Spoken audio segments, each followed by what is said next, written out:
هاي، how are you؟ النهاردة أنا هتكلم على كلمة هي أصلها مش إنجلش. I guess إن أصلها الأصلي إيطالي.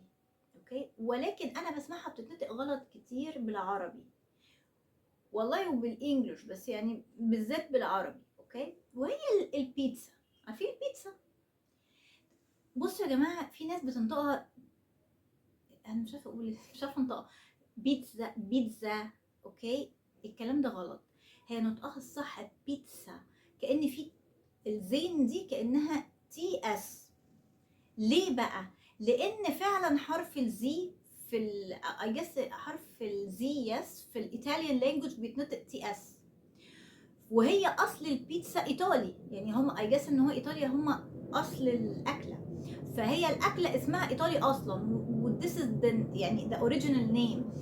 احنا بقى بنمصرها بنعربها. اوكي، لكن هي المفروض بيتزا، هتنطقوها باي لغه هي بيتزا. اوكي، طيب محل البيتزا، عشان انا برضو بسمع ده غلط، بيتنطق غلط كتير. محل البيتزا اسمه بيتزاريا. اوكي، اللي هو متخصص في البيتزا، بيتزاريا. طيب ده كان الفيديو بتاع النهارده، يا رب يكون عجبكم ومن الاخطاء الشائعه فتكير منها. وبس كده، تابعوني على كل السوشيال ميديا، يوتيوب، انستجرام، فيسبوك، تيك توك، كل الحاجات. واشوفكم ان شاء الله على خير في الفيديو الجاي. باي باي.